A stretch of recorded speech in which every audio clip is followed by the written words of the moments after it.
Wyobraź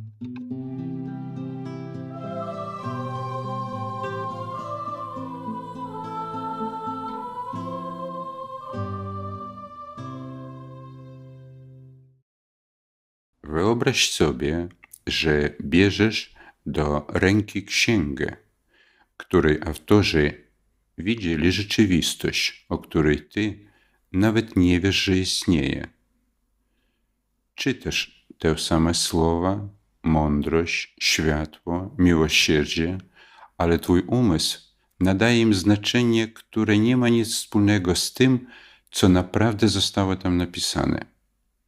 Nie dlatego, że czegoś ci brakuje, dlatego, że nikt i nigdy nie pokazał ci, jak otwierać te warstwy. Kabalistyczne księgi to nie filozofia do czytania przy kawie. To precyzyjne wskazówki krok po kroku, jak rozwinąć w sobie zmysły, których jeszcze nie używasz. Zmysły, które już w tobie są, ale śpią. Dziś porozmawiamy o tym, dlaczego same czytanie Kabały nie wystarczy, co tak naprawdę trzeba zrobić, zanim otworzysz Zohar i czy da się wiedzę przekazać współczesnym językiem bez utraty jej głębi. Bądź z nami do końca, a dostaniesz głębię wewnętrznego poznania. Dzień dobry, witam Cię, Aleksandrze. Dzień dobry. Cieszę się na nasze kolejne spotkanie. Przygotowałem dzisiaj dla Ciebie następujące pytanie. Nauki kabalistyczne we współczesnym świecie. Czy da się, czytając książki Kabały, bez jakiegokolwiek przygotowania, cokolwiek z nich zrozumieć? Jest to duży dylemat. Jest wiele opinii na ten temat. Jest wiele zdań na ten temat. Ja spotkałem się z wieloma takimi opiniami, gdzie niektóre określają, że wystarczająco jest tylko i wyłącznie czytać książkę i nic więcej nie trzeba robić i wszystko stanie na swoje miejsce, ale po wieloletnim, naprawdę wieloletnim badaniu i zgłębieniu różnych nauk powiem Ci, że to wszystko jest mały blef. Dlatego, że książka, ona jest po to, żeby złączyć niektóre aspekty Twojej świadomości, czyli to, co Ty pojmujesz, z rzeczami nowymi, które nigdy nie były ułożone w Twoim mózgu i stworzyć określony obraz, który mógłby być przyjęty przez siebie. I jeżeli my teraz popatrzymy, że wystarczy czytać, my o tym już wspominaliśmy, każdy człowiek przy czytaniu jakiejkolwiek lektury będzie pojmować to swoim wewnętrznym programem, czyli tym zestawem wiedzy, który założony w niego od dzieciństwa. I w tym momencie pomyśl, czy jest w ogóle jakakolwiek szansa współczesnym aspektem świadomości pojąć to, co mentalnie było pisane, załóżmy, 300, 500 czy 1000 lat temu. Słowa mogą być bliskoznaczne, ale znaczenie i głęboki sens pewnych procesów na pewno będzie zupełnie inny. Nawet jeżeli my teraz opieramy się o dzieła, załóżmy Baal Sulama, bądź innych interpretatorów, w tym momencie my możemy lekko zbliżyć się, ale nadal należy pojąć, że oni pisali około 100 lat temu. 100 lat temu ludzie myśleli zupełnie innymi kategoriami. U nich były inne wartości, inne przejawienie życia, inny rodzaj funkcjonowania i to, co było pisane dla nich, dzisiaj częściowo już jest obce. Dlatego zbliżenie znaczenia określonych wyrażeń, ono powinno być transformowane na język współczesny. Ja Ci podam w takich przykładach. Jeżeli my mówimy w kabalistycznych pojęciach, że jest światło Or-Chozer i jest światło Or-Chochma. Każdy mędrzec bądź człowiek zgłębiający Kabałę bardzo dobrze zrozumie, o co chodzi. Ale człowiek zwykły do tych fraz będzie podchodzić, jak mówią, jak do jeża. Nawet jeżeli my nazwiemy to bardziej współczesnym językiem, że światło mądrości i światło miłosierdzia, w tym momencie będzie to bardziej, niby bardziej zrozumiane.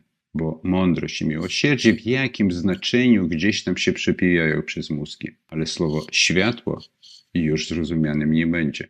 Kiedy my mówimy światło mądrości, współczesny człowiek z trudem to zrozumie. On to zrozumie swoim zestawem myśli i odwoła do tych przedstawień czy wyobrażeń, które on ma na dzisiaj. Ale istotowo, o co chodzi, jemu będzie trudno to pojąć. Powiem Ci, że to pytanie, które Ty mi zadałeś, mi dosyć często zadają różne osoby, które podchodzą do studiowania kabały.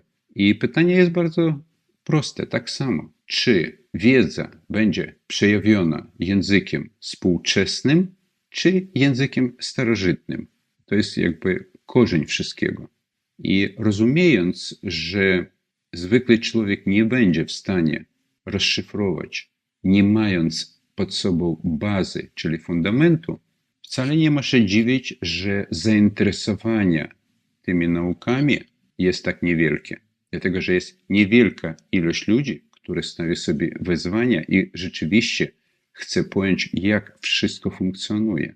Pojąć nie współczesnymi aspektami, bo co my mamy współcześnie? Mamy fizykę, mamy różnych badaczy, mamy różnych mediów, które sczytują różne informacje, próbują jakoś przekazywać, ale wszystko to jest cząstkowe rzeczy, niecałościowe.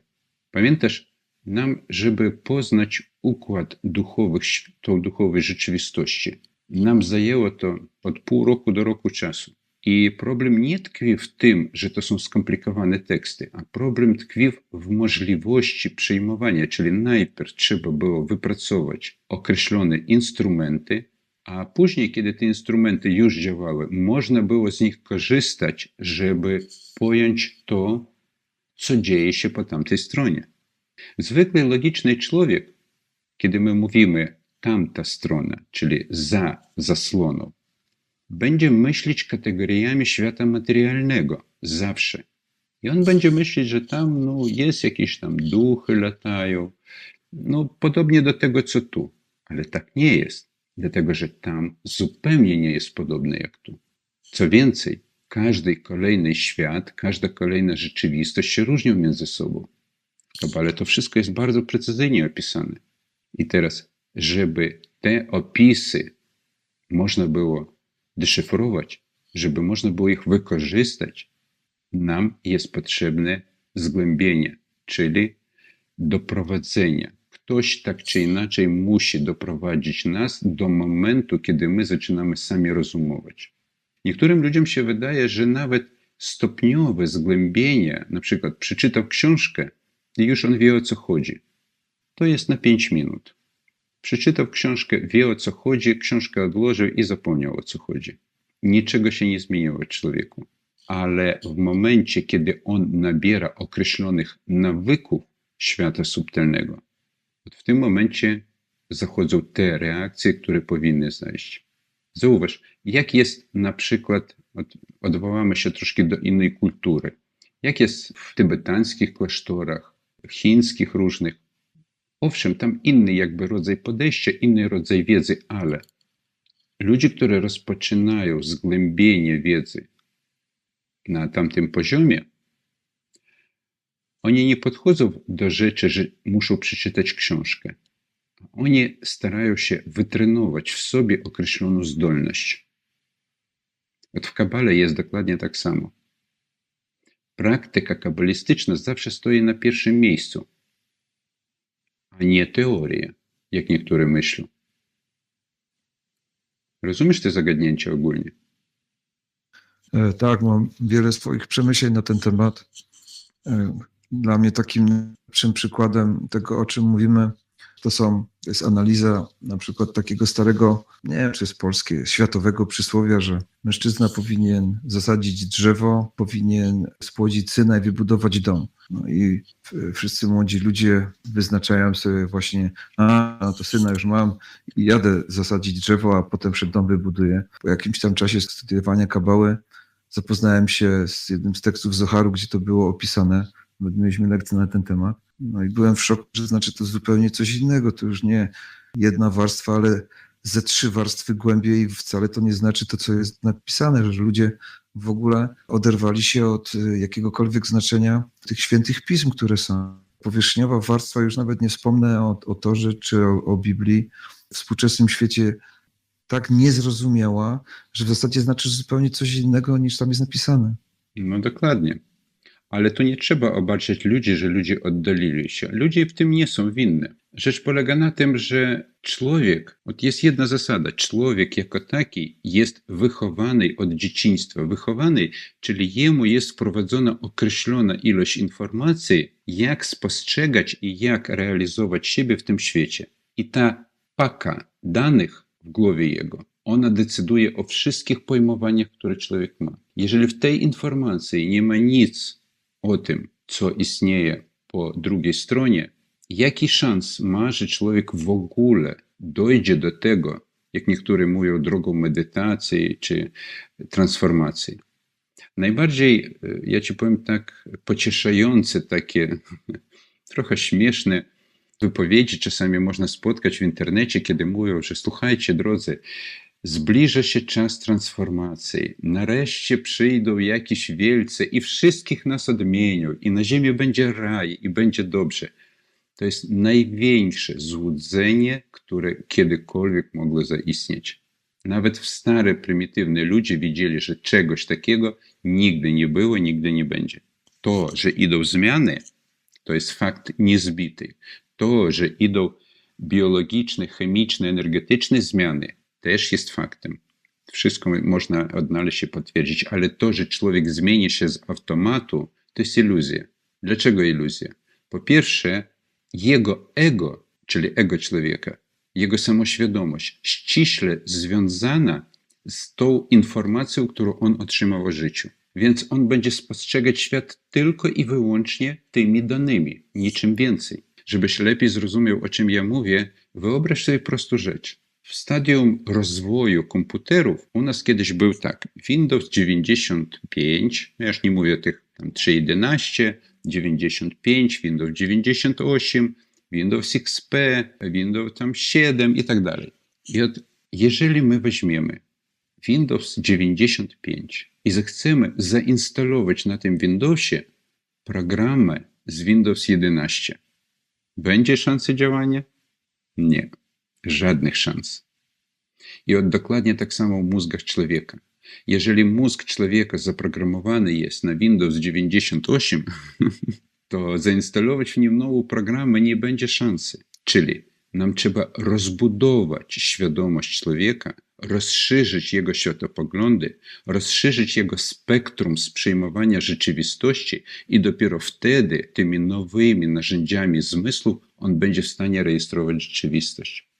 Więc na pewno ja bym powiedział tak, żebyś zwrócił uwagę na to, jak pracuje twój mózg. Dlatego, że zawsze należy pamiętać, że mózg pracuje tylko na jednolitej bazie danych, własnych danych. I ta baza danych, która jest, ona zarządza wszystkim, twoimi decyzjami, krokami.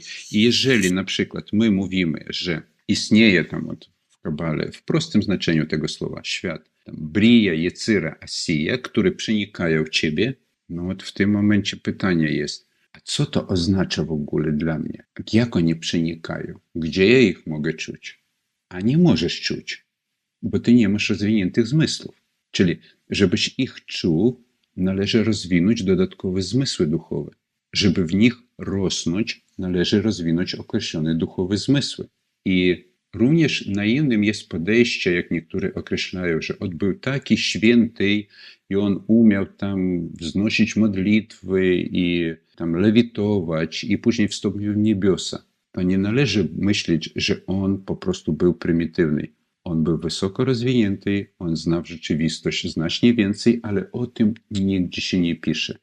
Piszą się tylko bardzo kluczowe elementy, którymi można zrobić sensację. A to, że człowiek musi rozszerzyć spektrum swojego pojmowania, to jest fakt niezbity. Nawet na naszym poziomie, tu na ziemi, żeby móc swobodnie komunikować się w innym kraju, tobie należy wyuczyć język. Można korzystać z różnych pomocniczych elementów, ale oni nie dadzą ci piękne życie tego kraju. A tym bardziej, jeżeli my mówimy o duchowej rzeczywistości, to jest jeszcze głębiej niż inny kraj. I trzeba otworzyć w sobie, bo te zmysły jest u nas wszystkie. Ich trzeba po prostu otworzyć przez uświadomienia, przez możliwe modlitwy, przez różnego rodzaju praktyki. A teraz praktyki. Praktyki zupełnie różnią się w kabalistycznych aspektach od tych zwykłych, przyjętych. Na przykład, jeżeli my mówimy o duchową rzeczywistość, wszędzie my spotkamy jedną z głównych praktyk – medytację. A co to jest medytacja? Jakieś ukierunkowanie, dążenie myśli. W Kabale istnieje troszkę inne pojęcie niż medytacja. W Kabale istnieje takie pojęcie jak spostrzeganie, wewnętrzne spostrzeganie. I tego też trzeba się nauczyć, bo to jest troszkę inny poziom od medytacji. Widzisz, czyli mówić o tym, że człowiek podejdzie do nauk kabalistycznych od ręki i od razu będzie wszystko wiedział, no to jest dosyć dziecinne takie wypowiedzenie. Również tak samo, jeżeli on weźmie książkę Zoharu, załóżmy, zacznie czytać, na pewno ta książka będzie jego, jakby dawać jemu takie uduchowienie wewnętrzne, ale na tym się skończy, więcej nic. On przeczyta, on otrzyma jakiś poziom minimalnego nasłodzenia, zadowolenia, a może i nie otrzyma. I na tym wszystko się skończy i książka pójdzie na półkę. A kabalistyczne księgi nie były pisane dlatego, żeby tylko stać na półkach. To są instrukcje, krok po kroku, co czynić, jak zmienić świadomość, jak podchodzić do rzeczywistości, co w naszej rzeczywistości jest tak, a czego nie tak jest. Pamiętasz na zajęciach, kiedy ja wyjaśniam wam te procesy, ja zawsze wam pokazuję, tam wygląda to w ten sposób, na subtelnym poziomie, a w materialnym ma takie i takie odbicie. Na wyższym poziomie wygląda jeszcze inaczej i to również ma odbicie na niższy poziom i w materialnym ma jeszcze inne odbicie.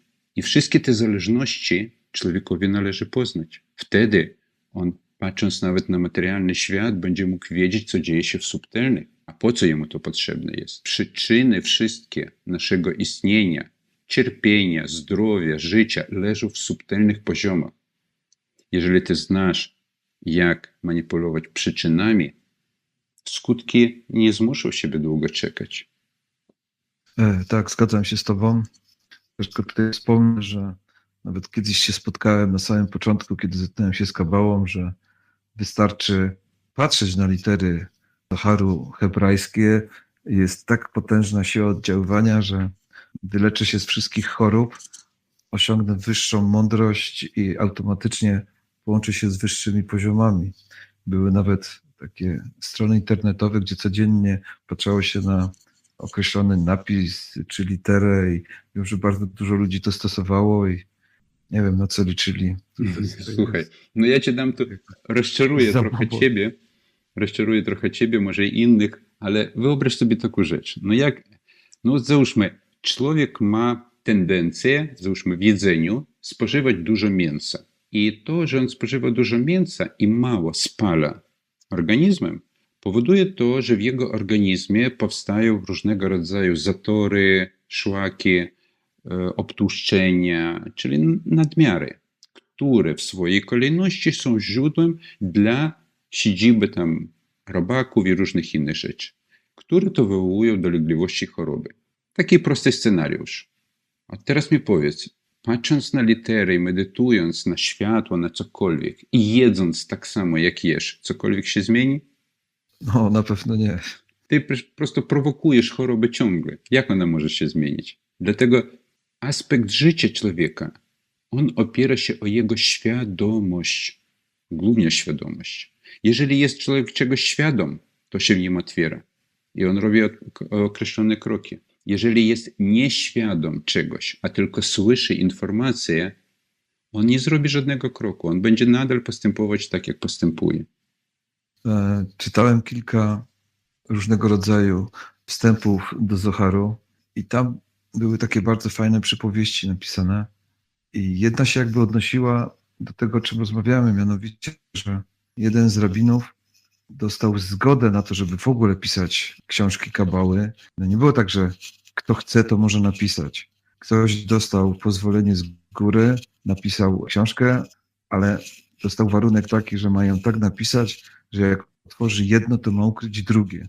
Czy da się napisać we współczesnym świecie używając takiego współczesnego języka, który mamy na co dzień, taką mieszaniną wiedzy pseudonaukowej, naukowej, książkowej, trochę uniwersyteckiej, tak żeby w ogóle było to zrozumiałe bardziej i uwspółcześnione. Jest to w ogóle możliwe, żeby takie zejście światła nastąpiło i żeby ktoś taką pozycję mógł stworzyć? Tak, mało tego.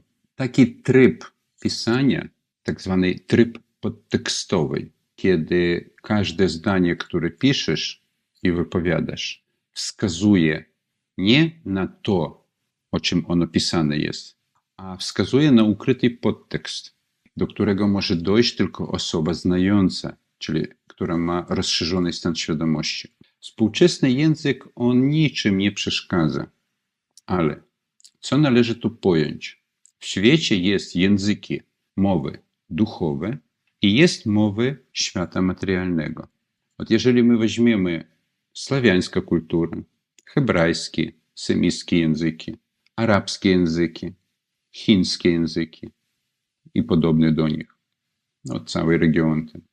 Wszystko to ma odniesienie do duchowych. W tych językach, szczególnie w tych językach, można pisać różne rzeczy, ukrywając na zewnątrz sens tego, o czym się pisze.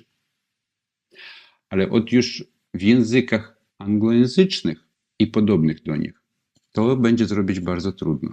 Dlatego, że oni mają zupełnie inny rodzaj nośnika informacyjnego. Czyli ta mowa, która jeszcze w jakiś sposób powiązana z duszą i określa duchowe pojęcia i wszystkie procesy, za przykładem hinduskich języków na przykład, albo sanskrytu, to samo w hebrajskim. Nią można pisać dwuwarstwowo, nawet trzywarstwowo. Ale ta mowa, która określa tylko materialne poziomy, w tym momencie niestety takie coś będzie na pograniczu cuda. Dlatego, że w tych mowach można wyrażać się tylko słowami bezpośrednimi i nawoływać do myślenia, do pewnego rodzaju wniknięcia w ten wewnętrzny stan, do którego chce się doprowadzić. Myślę, że takim bardzo dobrym przykładem tego, o czym mówisz, to jest najbardziej znana książka kabalistyczna, czy Sefer Yetzira. Przez to, że język hebrajski jest jaki jest, nie pisze się go w ogóle samogłoskami, tylko spółgłoskami. Jest bardzo wieloznaczny. Być może nawet z tego wynika bez odniesienia do kultury judaistycznej umiejętność odszyfrowania tego wszystkiego, co tam naprawdę jest poukrywane. Ma bardzo wiele znaczeń.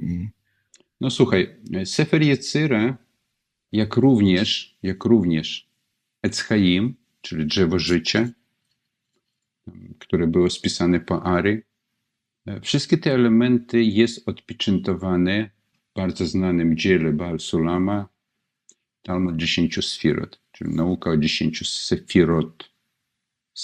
Sefirot, jak każdy wymawia po swojemu. I w tym dziele praktycznie rzecz biorąc odszyfrowane jest wszystko, jeżeli chcesz to poznać. Natomiast kiedy my idziemy drogą tylko obrazkowego pisma i czytamy, że z takiej litery wyniknęło to, a tą literą było stworzone tamto, nie kryjmy się. Jaki by naukowiec nie był, jeżeli on nie zna głębinnych znaczeń tych wyrazów, on tego nie odszyfruje.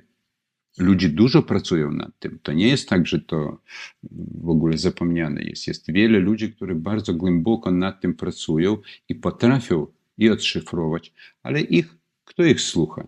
Ich mało kto słucha, dlatego że w tym momencie świat żyje aspektem natychmiastowego zadowolenia i nikt nie patrzy, co będzie jutro. Ty wiesz, ja wczoraj oglądałem wiadomości i taki chłopak podszedł do 2 dziewczyn i zapytał, jak długo zamierzają żyć. Wiesz co, oni odpowiedzieli, mnie to trochę zszokowało, bynajmniej zrobiło wrażenie. Dziewczynom było po 20 tam parę lat. Jedna i druga mniej więcej określili się, że maksymalnie mogą przeżyć jeszcze lat 10, nie więcej. Bo dalej siebie nie widzą po prostu. To jest stan mentalności, który występuje częściowo w społeczeństwie. A po co im żyć? Ich mózg zaprogramowany bardzo krótko. jakiś poziom zadowolenia, jakiś poziom nasłodzenia, wyczerpać siłę życia jest w mgnięciu oka. Niektórzy potrafią do 30 lat całkowicie swoją siłę życia wyczerpać, ale niektóre osoby znające nawet początkowo kabalistyczne dzieła, oni potrafią rzeczywiście wykorzystać tą wiedzę nie tylko dla gromadzenia siły życia, ale również do jej wykorzystania na co dzień. Na ile człowiekowi jest lżej, jeżeli on wie, jak przyciągnąć siłę Stworzyciela do siebie, jak ustawić więź, jak podłączyć się pod tej wyższy kanał. Nie pod jakieś tam mistyczne aspekty, które jest 5-minutowe, a pod realne, rzeczywiste źródło siły, energii, która może człowieka zasilać.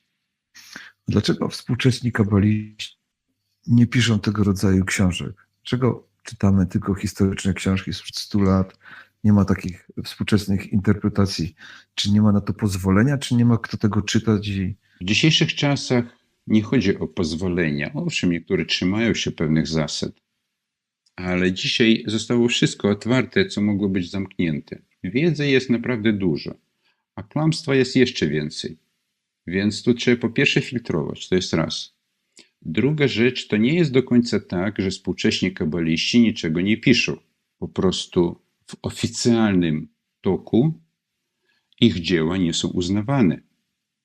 Dlatego również to, co pisał Baal Sulam 100 lat temu, na tamten okres czasu nie było uznawane.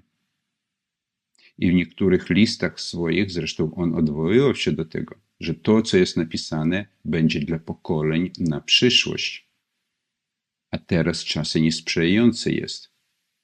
Dokładnie tak samo jest z tym, co teraz jest opisywane.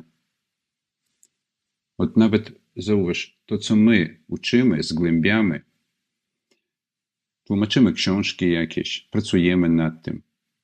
Dzisiaj jest znikome zainteresowanie, ale przyjdą czasy, kiedy te nasze rozmowy, kiedy nasze te wskazówki będą na wagę złota.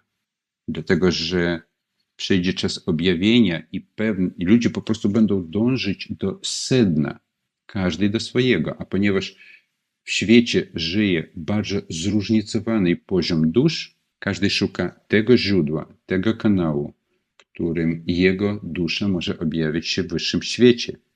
I dla jednych to praktyki buddyzmu, dla drugich to praktyki islamu, dla trzecich praktyki daoskich nauk, dla czwartych weddyzmu, ale jest ogromna ilość dusz, które zbliżone jest z Torą, z Biblią i to jest ich kanały.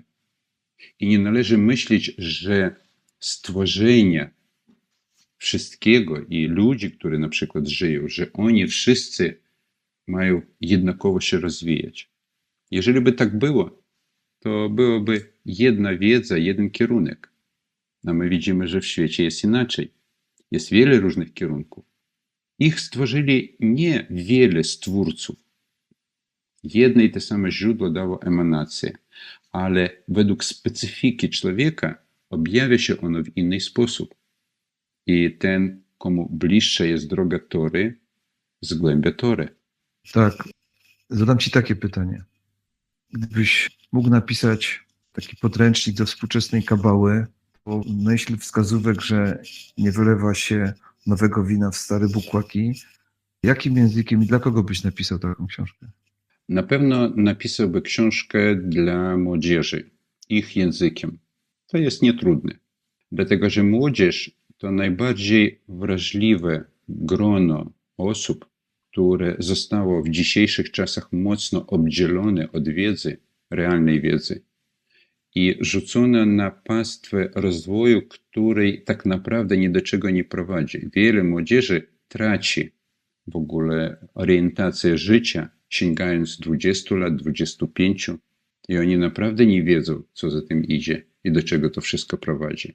Póki mają siły, owszem, zarabiają, tańczą, jedzą, śpiewają, ale jak tylko zaczynają tracić siły, ich wizja świata natychmiast upada. Natomiast opisać to wszystko bardzo prosto można. Ja myślę, że nawet w naszych spotkaniach możliwie z czasem my będziemy powolutku do tego dochodzić. W ogóle ten cały cykl zajęć, które ja teraz planuję i teraz rozpocząłem, on już będzie szedł innym językiem. Nie starym, nie kabalistycznym. Owszem, oparcia będą szli o stare dzieła, o stare pisma, dlatego że tam instrukcja jest. Ale interpretacja i wyłożenie tego będzie szła jak najbardziej współczesnym językiem, czyli tym, którym ludzie dzisiaj mogą rozumieć, tym, którym mogą pojmować. To jest bardzo optymistyczne, co powiedziałeś. Bardzo się cieszę i mam nadzieję, że bardzo dużo ludzi skorzysta z tych wszystkich wskazówek, które mówisz i że uda się je spisać w postaci współczesnego dzieła kabalistycznego. No widzisz, ty masz szansę to dokonać. I na pewno doczekam. Dołożę wszelkich starań i Boże życzeń w Twoje wszystkie intencje i modlitwy o to. Znając Ciebie, to wiem, że lubisz robić notatki różnego typu, a wiadomo, że każde dzieło składa się na początku z notatek, czyli główne esencje, sentencje słów, główne jakby myśli, które jest wyrażone. No i ja od siebie tak myślę, ja wiem, że mojego zdania nie będą podzielać korzenni kabaliści, nie będą podzielać nawet Żydzi, będą po prostu na pewno odpychali się od tego, ale ja nie widzę innej możliwości, jak pokazać ludziom aspekt rzeczywistości tym językiem i tymi słowami, którymi oni mogą pojmować. Dlatego, że pokazać to jest tylko pół drogi. Kolejna rzecz, człowiek musi to dokonać w sobie. Nie z czytania, a z praktyki. A jeżeli on nie będzie tego pojmować, jak on może zrobić czyn? On nie zrobi tego czynu. Dlatego, że wszystkie te elementy, które wychodzą, oni jakby już jest odpieczętowane w niebiosach, bo my wiemy, że na ziemi odbywa się tylko to, co już jest zapieczętowane z góry. Jeżeli my coś zaczęliśmy robić, na przykład na naszym materialnym poziomie, my rozmawiamy o tym, a to znaczy, że na wyższych duchowych planach to już zaistniało. A kto go otworzy, czy ty to otworzysz, czy ktoś inny to otworzy, to już jest szczegół, niuans. No ale zawsze to robili jednostki, czyli duszy, które podążają do Stwórcy, które podążają do źródła. Tknąłeś we mnie nadzieję. Bardzo się cieszę i bardzo Ci dziękuję za dzisiejszą rozmowę. Biorę się do roboty w takim razie i robię notatki z naszego spotkania. Może ujrzą kiedyś światło dzienne. No ja też się cieszę, że zrozumiałeś odnośnie Twojego pytania, odnośnie tego, co mówiłeś, czy jest możliwość w ogóle, jak człowiek może podejść, czy jest możliwość w ogóle pojęcia. To jest skomplikowany temat. Ja myślę, że my jeszcze będziemy na ten temat dużo rozmawialiśmy, ale chociaż możliwość przyjęcia jest bardzo prosta, natomiast globalnie cała sytuacja i całość wiedzy, ona nie jest taka prosta.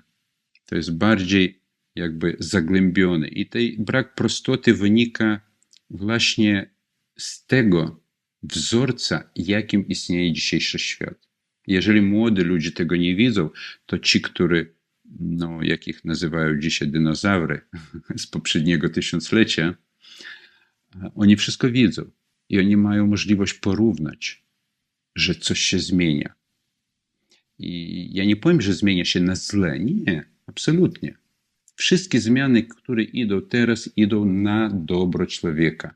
Tylko po prostu jest to kwestia dostosowania tej wiedzy do tego, żeby z niej mogli korzystać nie tylko zwykli ludzie, ale również naukowcy, fizycy, chemicy, astronomy i tak dalej. Jeżeli oni będą mieli fundament u siebie w ręku, to wiele różnych odkryć, których jeszcze dzisiaj nawet nie planowano, będzie na wyciągnięcie ręki. Bardzo dziękuję za to wszystko, co powiedziałeś. Czekam z niecierpliwością na nasze następne spotkanie. Dziękuję bardzo. Dziękuję. Do zobaczenia. Do zobaczenia.